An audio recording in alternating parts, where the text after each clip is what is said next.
এই মুহূর্তের একটি বড় খবর, বর্ধমানের সভাস্থল থেকে বেরোনোর পথে মুখ্যমন্ত্রী চোট পেলেন। যে চোটের জেরে মুখ্যমন্ত্রীর একেবারে মাথা ফুলে গেছে এবং কিছুটা রক্তক্ষরণ হয়েছে বলে আমরা জানতে পারছি।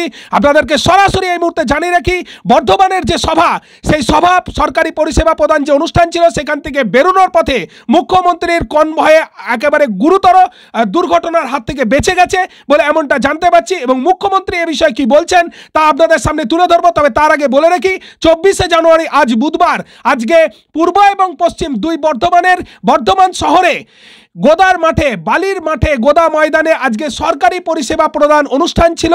যে অনুষ্ঠানে মুখ্যমন্ত্রী পশ্চিমবঙ্গের 1000-এরও বেশি প্রকল্পের শিলান্যাস করলেন, যে অনুষ্ঠানের মধ্যে দিয়ে একাধিক সরকারি পরিষেবার তিনি প্রদান করলেন, যারা সরাসরি উপভোক্তাদের হাতে তিনি তুলে দিলেন। ঘটনাক্রমে মুখ্যমন্ত্রী আজকে বুধবার বর্ধমানের এই অনুষ্ঠানে তিনি কলকাতা থেকে হেলিকপ্টারে আসেন, গোদার মাঠে নামেন এবং গোদার সেই ছবি আমরা আপনাদেরকে এই মুহূর্তে দেখাচ্ছি। একেবারে হেলিকপ্টারে করে মুখ্যমন্ত্রী বর্ধমানে এলেন।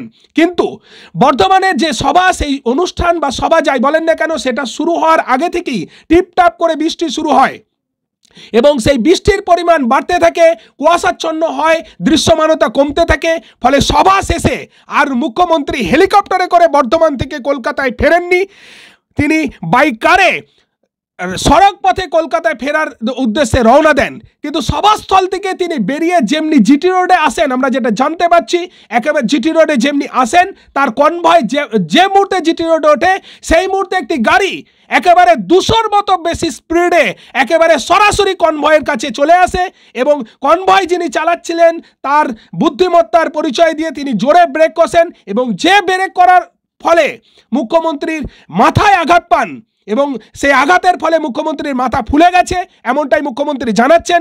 এবং তিনি কলকাতায় গিয়ে রাজভবনে তার অনুষ্ঠান ছিল, সেখানে যোগদান করেন এবং সেখান থেকে বেরিয়ে মুখ্যমন্ত্রী জানাচ্ছেন যে তার শরীর খারাপ লাগছে, যদিও তিনি হাসপাতালে বা অন্য কোথাও যাচ্ছেন না। আমরা জানতে পারছি মুখ্যমন্ত্রী কি বলছেন, সেটা এই মুহূর্তে আপনাদেরকে শোনাচ্ছি। তবে আরও একবার আপনাদেরকে জানিয়ে রাখি, বর্ধমানে মুখ্যমন্ত্রীর যে সভা বা সরকারি পরিষেবা প্রদান অনুষ্ঠান ছিল, সেখানে মুখ্যমন্ত্রী কলকাতা থেকে বর্ধমানে হেলিকপ্টারে এলেও বৃষ্টির কারণে দৃশ্যমানতা কমায়, কুয়াশাচ্ছন্ন থাকার কারণে তিনি আর হেলিকপ্টারে করে বর্ধমান থেকে কলকাতায় ফেরেননি।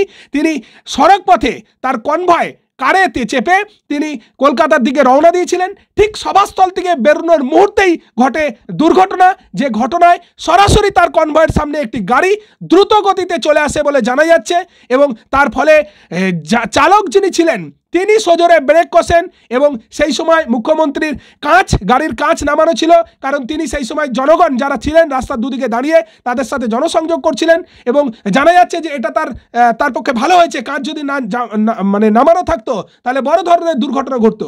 আর এই গোটা ঘটনা প্রসঙ্গে মুখ্যমন্ত্রী কি বলছেন তাই মুহূর্তে আপনাদেরকে শোনাচ্ছি, দেখতে দেখুন, সঙ্গে থাকুন। আমারও মনে হচ্ছে একটু জ্বর আসছে এবং গা গুলোচ্ছে, কারণ কঙ্কাশান্ত হয়েছে এবং অনেকটা ফুলেও আছে। আমি সেই জন্য বেশিক্ষণ টাইম দেব না। আমার সাথে সুপ্রিম কোর্টের ভার্ডিক্ট অনুযায়ী আমার সাথে অনারেবল গভর্নরের মিটিং ভালোভাবে হয়েছে, সৌজন্যমূলকভাবে আমরা টোটালটাই ডিসকাস করেছি এবং 26 তারিখে আমি আবার আসবো, আবার দেখা হবে। আমি এটুকু তোমাদের বলে গেলাম।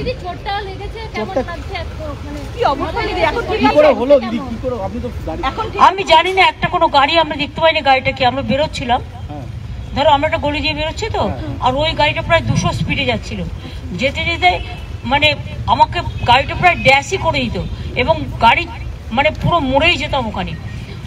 আমার যে ড্রাইভার ছিল পুলিশের, আমার যে ড্রাইভ করছিল সে, কারণ আমাদের তো হেলিকপ্টারে আসার কথা ছিল, আমরা আসিনি ওয়েদারের জন্য, ও সঙ্গে সঙ্গে ব্রেকটা কষে এবং বুদ্ধিমানের কাজ করে ব্রেকটা কেসেছে। ব্রেকটা যখন কষেছে আমার পুরো ড্যাশবোর্ডটা এসে মাথায় লেগেছে, আর তখন একটা কনকাশন হয়েছে এবং কিছুটা রক্তও পড়েছে এবং কিছু ফুলেও আছে। এখন যেমন সারা মাথাটায় পেন হচ্ছে, তাই নিয়ে আমি কাজ করে গেলাম। এখন কথা হচ্ছে যে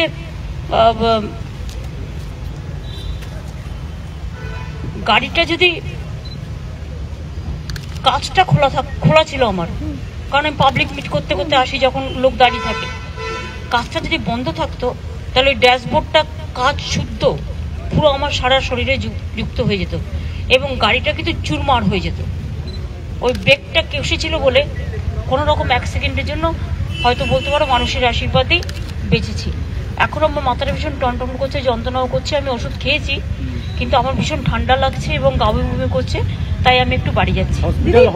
না না, আমি হসপিটাল এখন যাচ্ছি না। ইচ্ছাকৃতভাবে কোনো ষড়যন্ত্র কিছু মনে হচ্ছে? না না, প্রশাসন এগুলো দেখো অনেকে অনেক সময় মিসইউজও করে কারো কারো গাড়ি বলে। এগুলো তোমরা তো দেখেছো বিএসএফ এর ড্রেস পরে আমার বাড়ি চলে গেছিল। আমার মনে হয় এটা পুলিশ ইনভেস্টিগেশন করুক, মানে law will take its own course. Police investigation করে দেখুক, আমি এক্ষুনি কোনো কথা বলতে চাই না।